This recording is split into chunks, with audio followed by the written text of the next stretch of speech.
MOSFET के turn on characteristics देखे थे and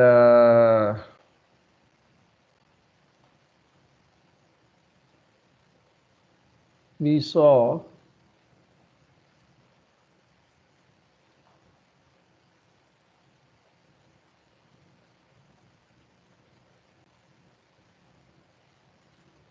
these were the characteristics. Only everybody is here. Yes, sir.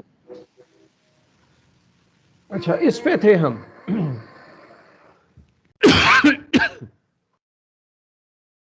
हम basically what we were talking about was के जी power MOSFET जो है इसमें सिग्नल गेट पे अप्लाई करने के बाद एक ख़ास थ्रेशोल्ड वैल्यू तक there's a time that thing takes to establish the channel, and that is the time we have designated as T1 in our timing diagram.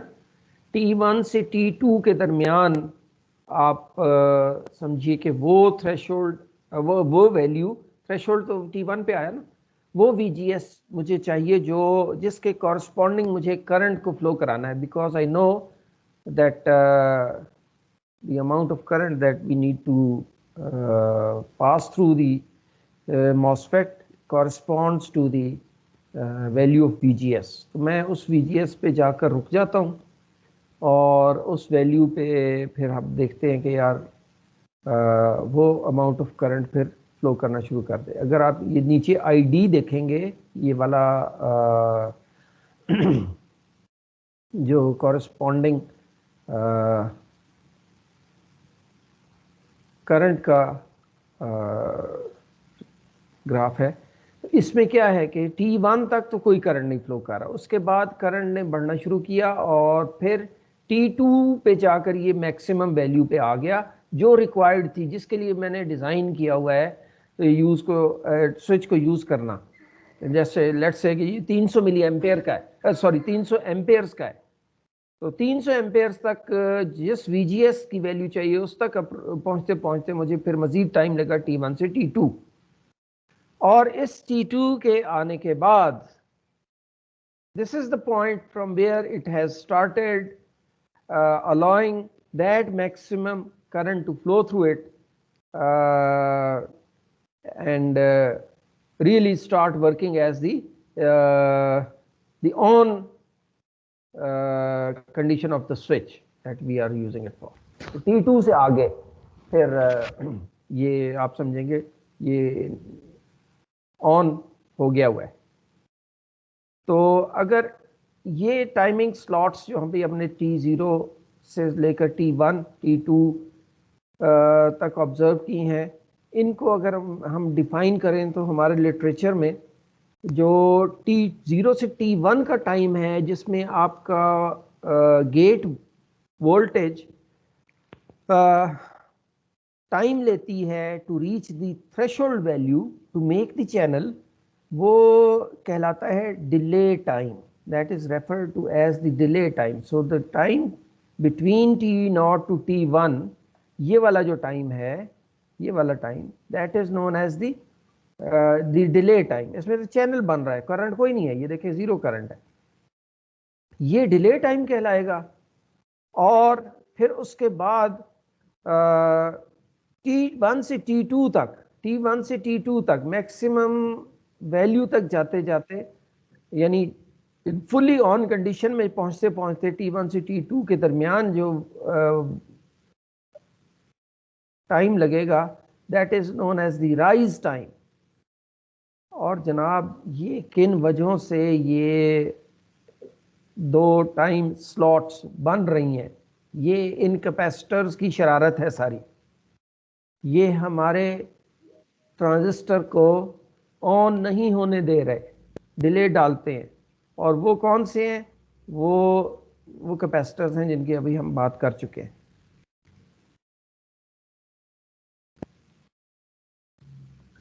और T2 से आगे फिर ID आपका मैक्सिमम पे हो गया और आपका स्विच जो है आप in other words turn on हो गया हुआ है, ठीक है। और इसी तरह मैं ये कहता हूं कि जनाब जो VDS है, दी दो टर्मिनल्स ऑफ द स्विच होंगे ना इस केस में, वो आपके क्या होंगे, फिर किसी मिनिमम वैल्यू पे आ जाएंगे ना। और ये मिनिमम वैल्यू क्यों आ रही है, जीरो क्यों नहीं हो रही जी नौजवानों?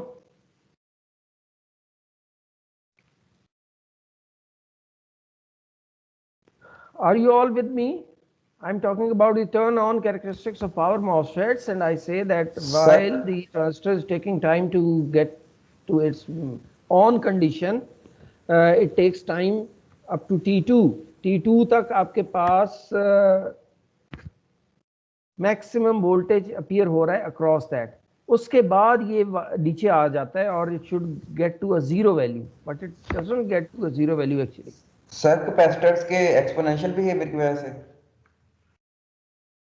एक्सपोनेंशियल बिहेवियर ऑफ कैपेसिटर्स के अंदर जो एक्सपोनेंशियल कर्व होती है, कभी कैपेसिटर जी के अंदर कुछ ना कुछ चार्ज हमेशा बाकी रहेगा, कुछ ना कुछ वोल्टेजेस रहेंगे। जी जी बिल्कुल ठीक है। एक आपको याद है कि हमने ऑन और ऑन के नाम से भी एक कहा था कि यार आपका ये स्विच ऑन भी हो जाए ना, तो ऑन होने के बावजूद इसके अंदर एक फॉरवर्ड पाथ रेजिस्टेंस हमेशा एग्जिस्ट करेगी। और ऑन के नाम से की थी ना हमने, उसको डेजिग्नेट किया था जब स्विच की कैरेक्टरिस्टिक्स डिफाइन कर रहे थे। तो वो उस आर ऑन की वजह से करंट के फ्लो के साथ जो आपका बनेगा ना वोल्टेज, दैट वुड ऑलवेज दो minimum would appear across the two terminals of the switch, जो ड्रेन और सोर्स है। इन अदर वर्ड्स ड्रेन और सोर्स के दरमियान वोल्टेज जो है वो जीरो नहीं होगी, वो किसी मिनिमम वैल्यू पे एग्जिस्ट करेगी, जो कि यहाँ ये शो की हुई है ये चीज, ये मैं कहना चाह रहा था, ठीक है जी। And similarly I have turn off characteristics, and I can plot the turn off characteristics. Turn off means कि स्विच आपका ऑन है, अब आपने उसको ऑफ करना है। तो जब आपने ऑफ करना है तो बिल्कुल ऑपोजिट टाइप की आपके पास वो आएंगी वेव फॉर्म्स, और वो सारी यहां शो की हैं। आई होप कि you will understand this by yourself,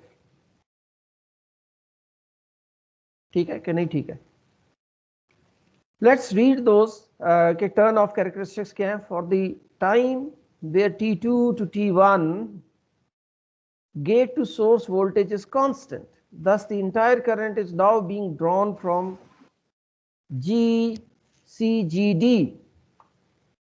और जब हम इसकी पावर रिक्वायरमेंट्स की बात करते हैं ना, तो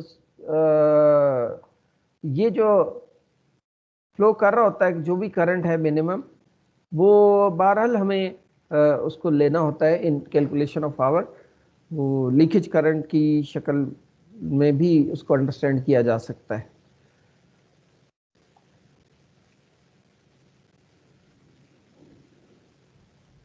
And who is the responsible for this? CGD.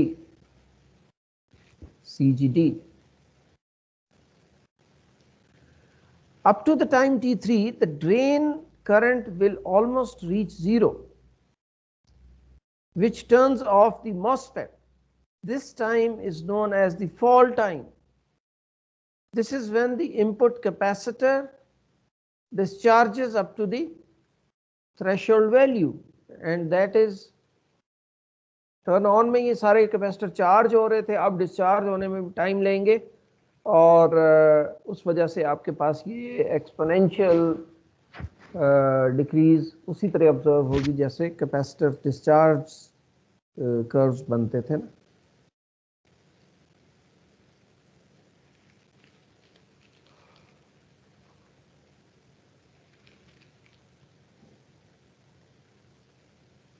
So what are the applications of these so-called power MOSFETs?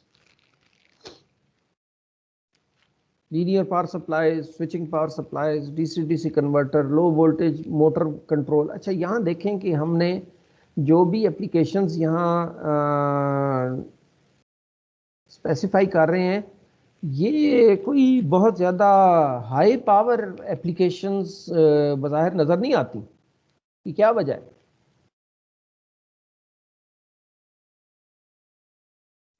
उसकी वजह ये है कि मॉसफेट की इनहेरेंट कैरेक्टरिस्टिक आपने इससे पहले भी देखी हुई है कि वो ऐसी डिवाइस है जिसको हम बहुत ज़्यादा करंट के मैग्नीट्यूड के लिए इस्तेमाल नहीं कर सकते होते, तो हाई पावर एप्लीकेशंस के लिए ये ज़्यादा सूटेबल नहीं है। लेकिन बहरहाल it is a good option for low voltage motor controls. बड़ी मोटर की नहीं, लो वोल्टेज की मोटरें जो हैं उनमें, इसलिए मोटर कंट्रोल क्यों, उसका वो रीज़न कि इसके अंदर एक इनबिल्ट रिवर्स डायोड लगा हुआ है जो कि आपके इंडक्टिव लोड को स्विचिंग के वक्त सपोर्ट करता है, पाथ देता है डिस्चार्ज होने के लिए, उस एनर्जी को जो इंडक्टर के अक्रॉस बिल्ड हो जाती है। ठीक है जी, that's why one of the applications is low voltage motor control. और इसमें आप देखें तो जनरल जो रेटिंग्स हैं ये अक्सर 200 वोल्ट 300 वोल्ट तक के मॉसफेट मिलते हैं। इससे ज़्यादा वैल्यू के या ज़्यादा इवन करंट्स के जो वैल्यू के स्विचेस हैं उनमें फिर power MOSFET is probably not a good option, क्योंकि ये वोल्टेज कंट्रोल्ड करंट डिवाइस है। क्या है जी?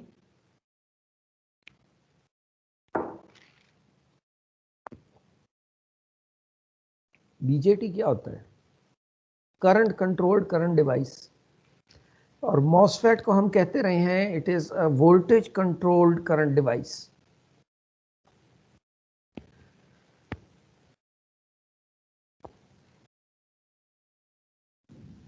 What is the attractive feature of it? Low on resistance, the reduced power dissipation obviously, and you can guess the consequences of it: reduced price, no low cooling requirements and all that. Low resistance means efficiency can be maintained at a higher level.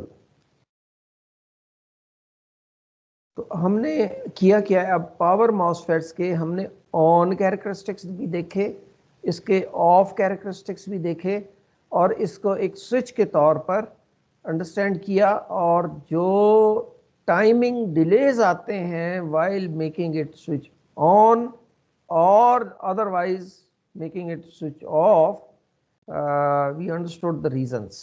ठीक है, let's move on to BJTs.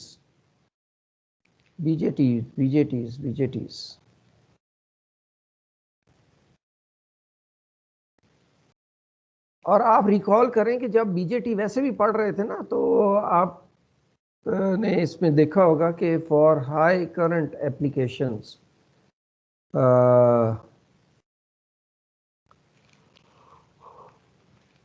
we usually prefer BJTs because of their high current handling capability in comparison to MOSFETs. Now let's see the structure of power BJT. Power BJT का जो structure है उसमें अगर आप देखें तो एक आपका N प्लस सबस्ट्रेट कह लें, या एक पूरी N प्लस लेयर जो है, ये लोअर एंड पे हम कहते हैं कि यार ये पूरी एक लेयर कांस्टेंट लेयर है और ये कलेक्टर कहलाएगा, लेट्स से। इसी तरह जो आपके ऊपर टर्मिनल्स हैं दूसरे एंड पे, वो मल्टीपल टर्मिनल्स हैं जो एमिटर के तौर पर आपस में कनेक्ट होंगे और मुख्तलिफ वक्फे वक्फे से uniformly spread over the body of the transistor along the dimensions of length and breadth, जैसे ये शो किया हुआ है। ये अगर आप देखें तो एमिटर टर्मिनल, ये 6 एमिटर टर्मिनल बने हुए हैं यहाँ पे, ठीक है। तो इन सब को जोड़ जाड़ के तो हम एक एमिटर टर्मिनल के नाम से बाहर निकाल के तो यूज करते हैं। Reason is very obvious, we have talked about it. So we have a collector, we have the emitter, and here should be the base.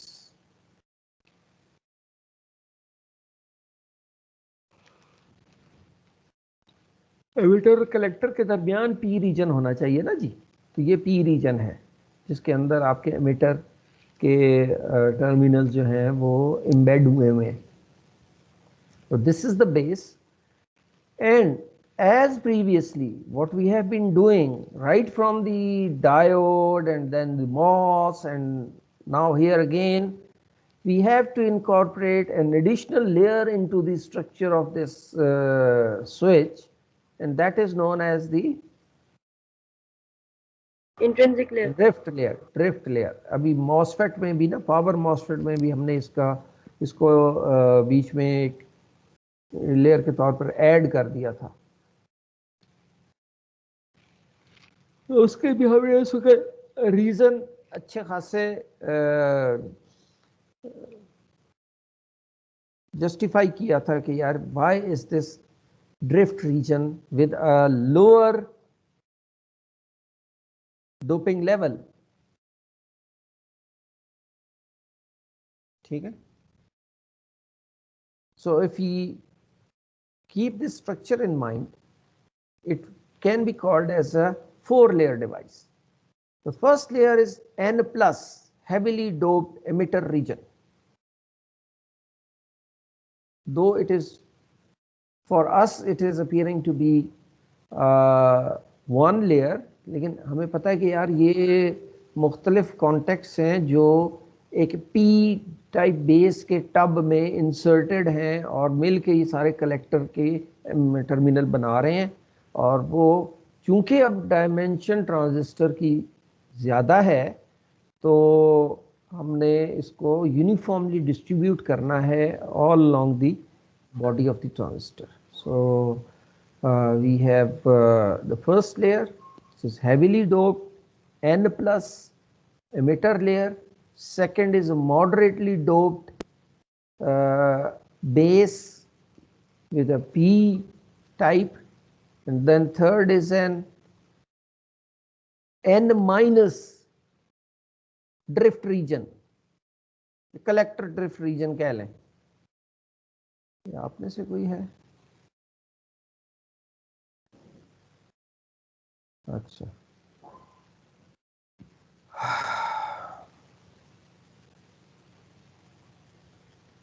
ठीक है जी। और lastly the important layer is the N plus layer, which is basically the collector region, जो कि heavily doped N reason है। तो इस तरह अगर हम कहें तो ये एक 4-layer डिवाइस है। और we know the purpose of each layer and the structure in which many small emitter terminals are spread over the body. The disadvantage, the drift layer increases the voltage blocking capacity of the transistor due to the low doping levels. The width of this layer decides the breakdown voltage. We know, we have talked about this before as well. The disadvantage of this layer is that the increase on state voltage drop and increase in the on state device resistance, which increases power loss. This again we know very well, we have talked about it, कि ये drift reason क्या करता है, फ़ायदेमंद भी है, नुकसानदेह भी है।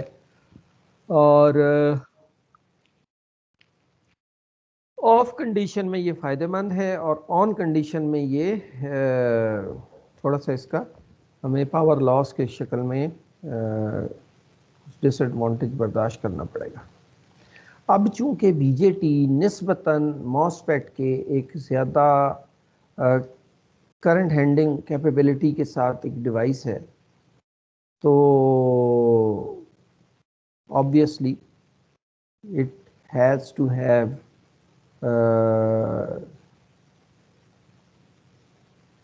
more power dissipating units, because the power that would be dissipated I square R बनेगी ना, I is quite large in BJTs, तो इसलिए उसने कहा जी कि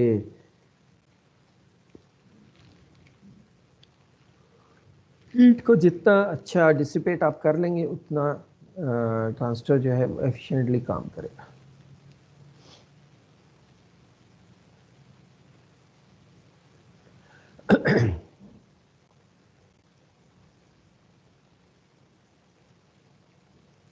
Now, just to recall something about BJTs, although I think you are all comfortable कि BJTs की सारा हमने स्ट्रक्चर पहले और characteristics देखी हुई हैं, but let's revisit those. Vertically oriented structure helps increase the power handling capability of BJT. Therefore, it has high current and high power handling capacity than a normal BJT. ठीक है, well understood. Power BJTs offer high voltage resistance in off condition and high current handling in on condition. That is again that we have just talked about. कि इसकी current handling capability काफ़ी ज़्यादा है और obviously होती है, इसीलिए हमने बीजेटीज़ को जब भी मॉस के साथ कंपेयर किया तो हमने कहा कि यार ये अपनी करंट हैंडलिंग कैपेबिलिटी की वजह से मल्टी स्टेज एम्पलीफायर्स में, एम्पलीफायर की कॉन्टेक्स्ट में, यहाँ नहीं, जस्ट टू रिकॉल पीछे जो हम पढ़ चुके हैं मुख्तलिफ कोर्सेज में, कि जब एम्पलीफायर के तौर पर इस्तेमाल किया था तो आपको याद है कि इसकी करंट हैंडलिंग कैपेबिलिटी की वजह से इसको आउटपुट स्टेज के तौर पर हम अक्सर प्रेफर करते होते थे। गो के मेरा इनपुट स्टेज और बीच में एम्पलीफायर स्टेज शायद मॉसफेट टाइप की भी हो, लेकिन आउटपुट को हम प्रेफर करते थे कि ये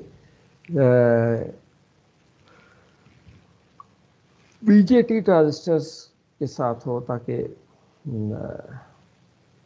करंट हैंडलिंग ओवरऑल एम्पलीफायर की अच्छी हो जाए।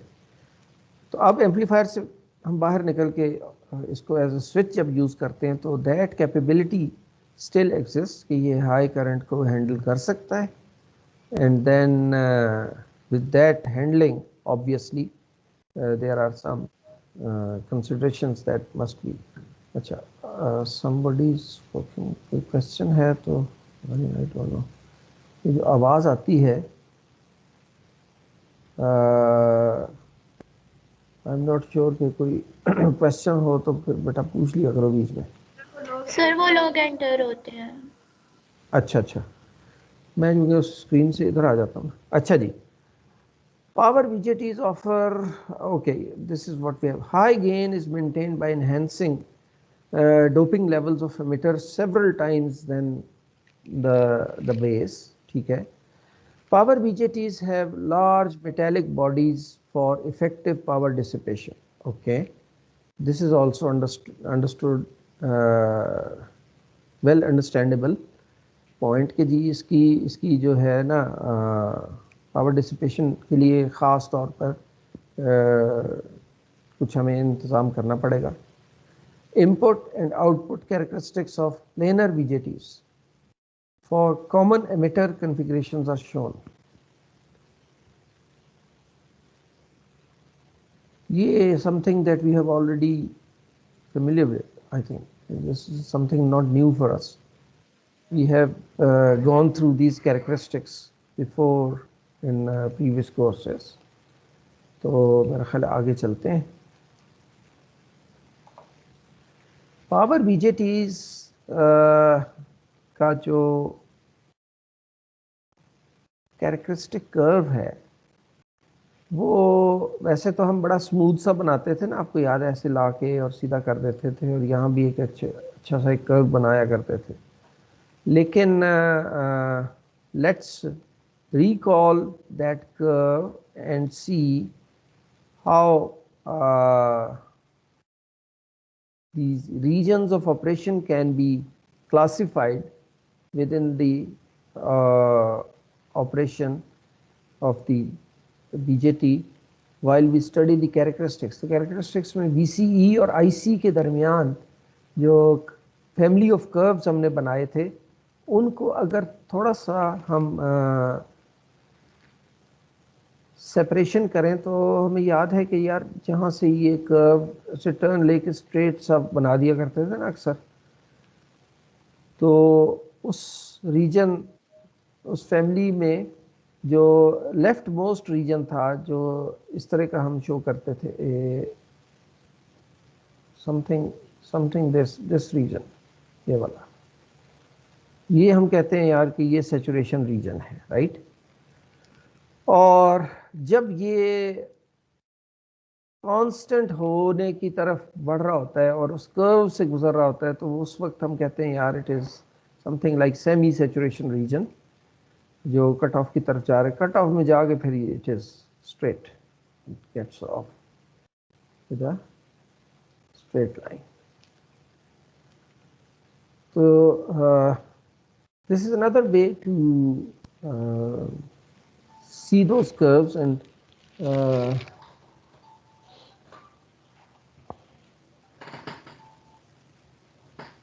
understand those. अब एक नई टर्म हमने जो यहाँ इंट्रोड्यूस की है ना, वो quasi saturation region. It has an additional region of operation known as quasi saturation region as shown in the diagram. What is the reason for it? तो बताएगा before we move on. ये reason कुछ normal characteristic curve से ज्यादा है, ये वाला reason, ये कुछ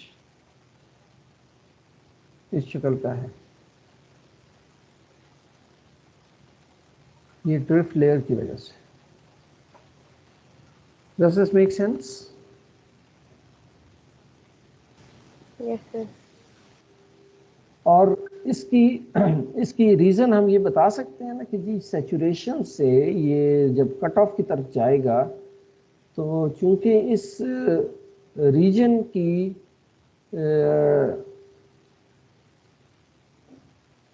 जब मैं ऑब्जर्व करता हूँ नेचर, तो मुझे वो बात भी समझ आती है कि यार it has to go through this so-called quasi saturation region with a quite a wider range of VCEs, और उसके बाद फिर वो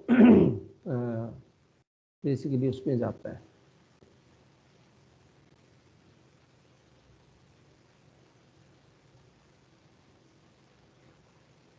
So we understand this region as something that appears due to the insertion of lightly doped collector drift region where the collector base junction has low reverse bias. The resistivity of this drift region is dependent on the value of the base current.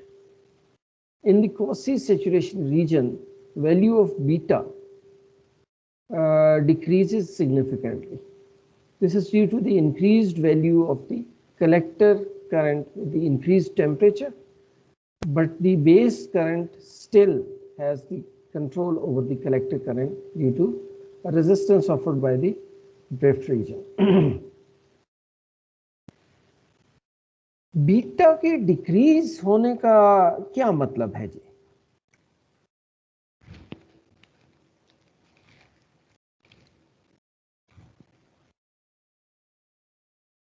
क्यों जी?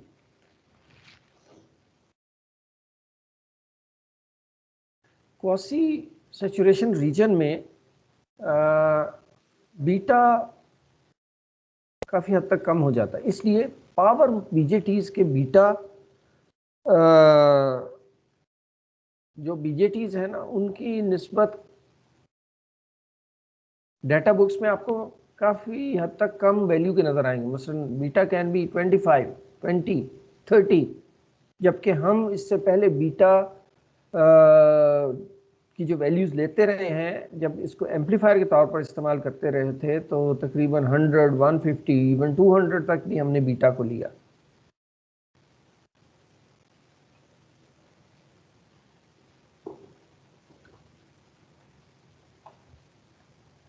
Sorry. तो अब this means कि मुझे base current की value जो है ना उसको ज़्यादा लेना पड़ेगा, वो value just to maintain that beta. Beta is the ratio between IC और IB, ठीक है।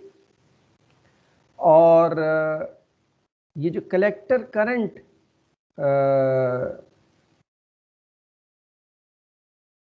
बढ़ जाता है, जाहिर है कि टेम्परेचर भी इसका बढ़ेगा, टेम्परेचर के साथ कलेक्टर करंट इंक्रीज करता है। Does this make sense? Due to the increase value of collector current with increase temperature.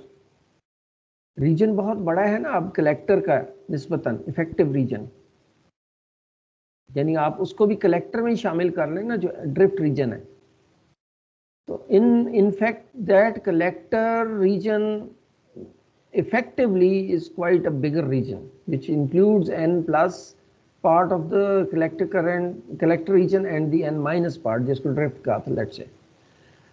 तो हम कहते हैं कि यार as the current flows होगा क्या कि फॉरवर्ड रेजिस्टेंस की वजह से यहाँ से टेम्परेचर बढ़ेगा। टेम्परेचर बढ़ेगा तो आपका कलेक्टर करंट भी इंक्रीज कर जाएगा। And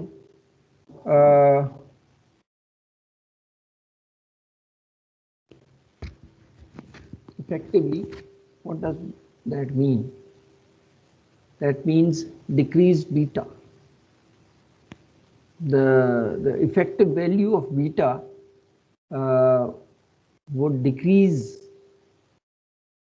to a quite lower value। जैसे मैंने कहा कि ये 30, 20, 25, अगर किसी पावर बीजेटी का बीटा 50 है ना तो बड़ा अच्छा बीजेटी होगा वो। तो इस रेंज के बीटास होते हैं और हमें इनकी इस लोअर वैल्यू का रीजन फिर हमारे जहन में होना चाहिए। If the transistor enters in hard saturation region, base current has no control over the collector current due to the absence of drift region and mainly depends on the load and the value of the supply voltage VCC। Hard saturation region कौन सा है? जब आपका transistor fully on हो गया, ठीक है। तो बेस करंट जो है ना उसका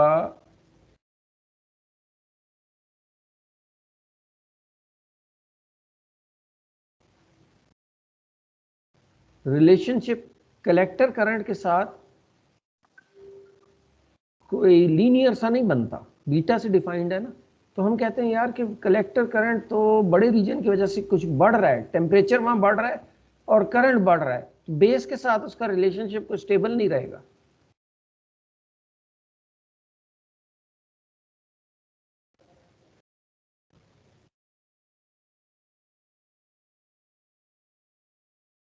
ठीक है या नहीं?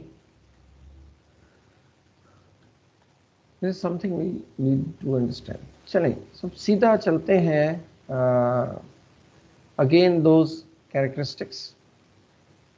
कैरेक्टरिस्टिक्स जो है ना उसमें ये, और जब भी हम कैरेक्टरिस्टिक्स की बात करेंगे you should keep in mind कि हम स्विचिंग कैरेक्टरिस्टिक्स की बात कर रहे हैं बेसिकली, कि कब जब आप स्विच हो रहा हो ट्रांजिस्टर तो क्या होगा।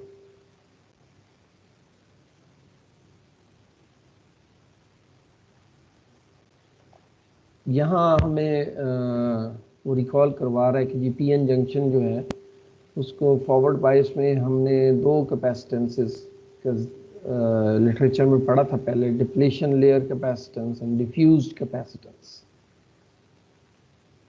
तो और रिवर्स बायस जंक्शन जो होगा तो उसमें हमने कहा था कि depletion capacitance is the only capacitance that comes into play. Switching characteristics, let's move on to those straight away. As the positive base voltage is applied, base current starts to flow, but there is no collector current for some time. Why? Why there is a delay? तो depletion region capacitance जी, तो वो जो यहाँ अगर आप देखें ना, जैसे ही आपका बेस करंट ये लेट्स से स्टार्ट हुआ फ्लो करना बेस में से, हम कहते हैं यार कलेक्टर करंट ना कुछ टाइम ले रहा है, and that is designated by the delay time and that is called the delay time and designated as TD.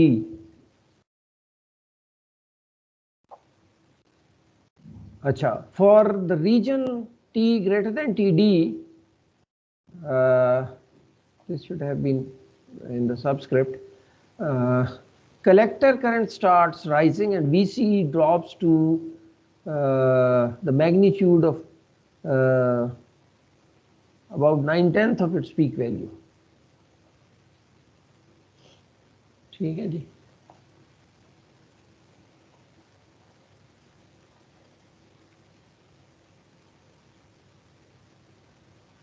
This time is called the rise time, this T1, TR. यहाँ T1 से नहीं खा रहे, उसने TR बताया। पहले आपका जो टाइम IC को लगा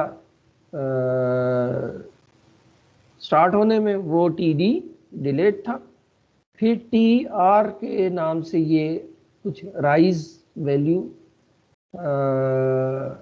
राइज टाइम कहलाएगा, जो कि कैलकुलेट होगा एग्जैक्टली कि आपका IC जो है वो 10% ऑफ द मैक्सिमम पीक से 90% के दरमियान जो टाइम की कैलकुलेशन है ना, उससे ये डेजिग्नेट होगा TR। अच्छा नहीं, यहाँ तो वैसे इसने 0 से ही शो किया हुआ। Let's call it from 0 to 90, जब तक 90% नहीं होता, 90% तक का टाइम जो है that is known as TR। ठीक है,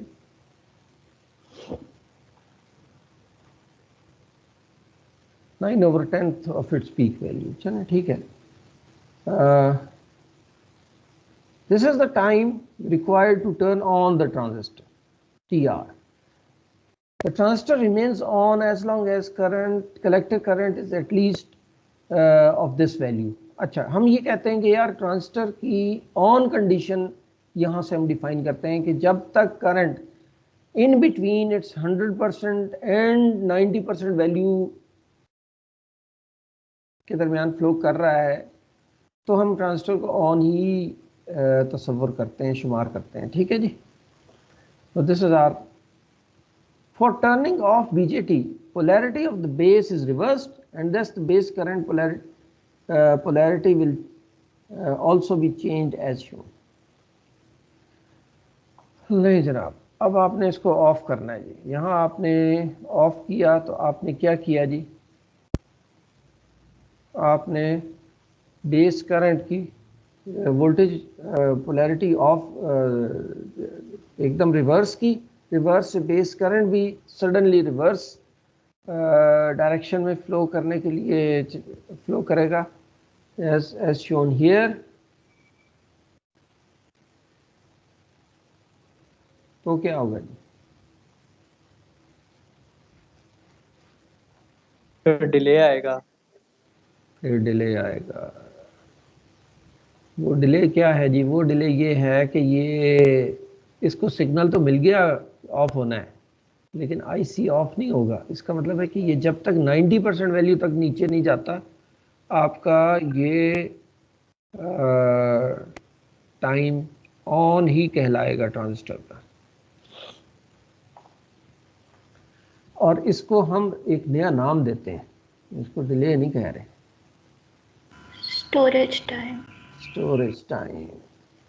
The base current required during the steady state operation is more than the required to saturate the transistor. Thus, excess majority carrier excess are stored in the base region, which needs to be removed during the turn off process. This time required to nullify this charge is known as the storage time. इसका भी हमने इससे पहले सुना हुआ है ना जी। जब हम ऑफ करने की नियत करते हैं तो उसके बाद वो जो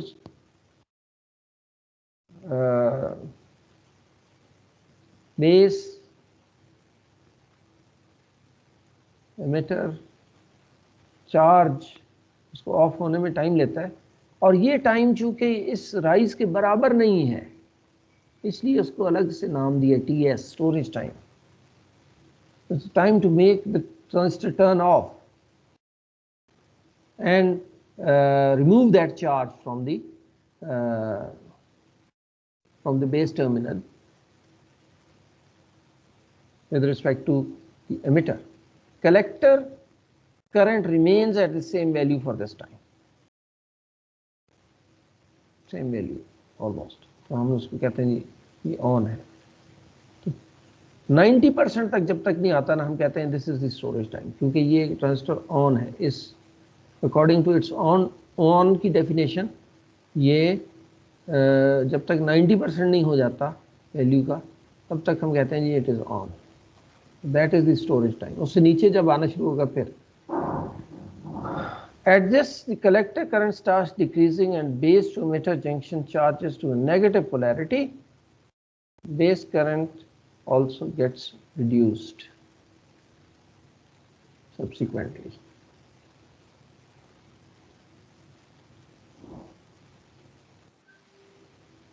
ठीक है जी। And that time in which ये 90 से लेकर जो वैल्यू उसके फिर 10 तक बनती है, 10% तक, इसको हम कहते हैं जी fall time. This is from 90 to 10।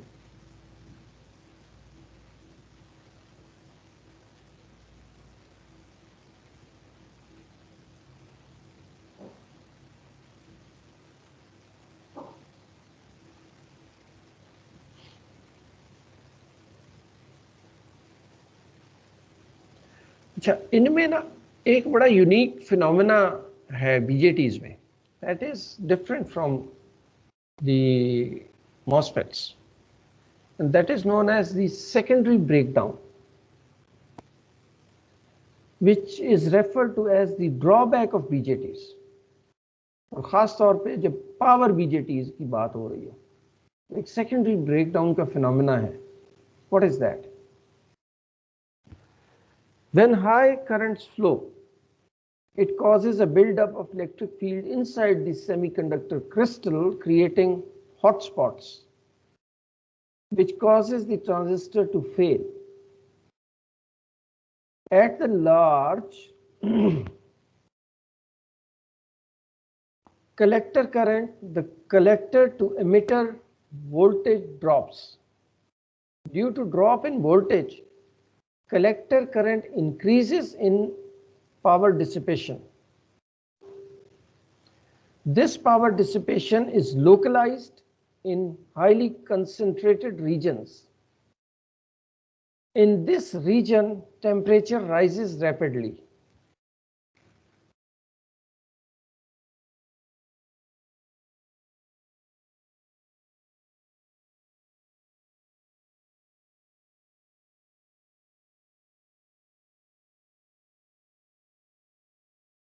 अब जो कलेक्टर करंट की वैल्यू बड़ी थी ना, हमने पीछे भी पढ़ा कि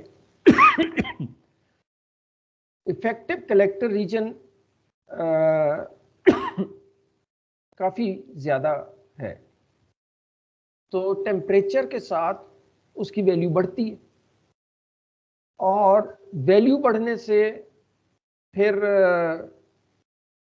कलेक्टर करंट बढ़ता है और पावर डिसिपेशन और बढ़ती है। and that power dissipation is localized in highly concentrated regions. तो होता क्या है कि जी जो टेम्परेचर की राइज है that is not uniform along the body of the transistor. It is localized. And localized means के ट्रांजिस्टर और उसको हमने यूनिफॉर्म करना है basically. Our attempt should be to disperse that power dissipation and the effect of rise in temperature to spread it out all along the body of the transistor in order to, क्योंकि अगर वो concentrated localized power dissipation किसी part of the collector region में बढ़ रही है तो वो एक्सपोनेंशियली राइज करेगी और अल्टीमेटली आपके ट्रांजिस्टर को वो वहां से उड़ा देगी, डैमेज कर देगी. तो ट्रांजिस्टर ऑल टुगेदर फेल हो जाएगा अल्टीमेटली. तो it is very essential that we should have very effective power dissipation arrangements to avoid this phenomena of hotspots within the transistors. वो बनने नहीं देने. अगर बन गए तो फिर वो मल्टीप्लाई बड़ी जल्दी होके और ट्रांजिस्टर को डैमेज कर देते हैं. एक्सपोनेंशियल राइज होती है. सर हमारी नेक्स्ट क्लास का टाइम हो गया. अच्छा जी, इस सेकेंडरी ब्रेकडाउन को ही ना लेके कल फिर स्टार्ट करेंगे. थोड़ा सा इसको देख के आइएगा and then we'll continue from here. वैसे तो ऑलमोस्ट बीजेटीज आर. चलें, we'll see tomorrow इंशाल्लाह. Okay sir, the recording of करते हैं. ओके, खुदा हाफिज़.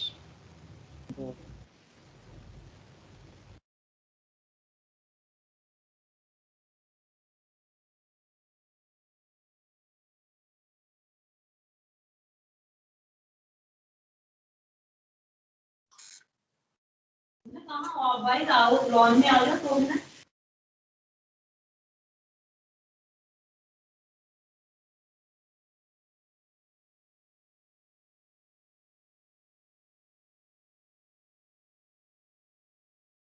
या किसी के पास रिकॉर्डिंग ऑफ करने का ऑप्शन आ रहा है तो कर दो.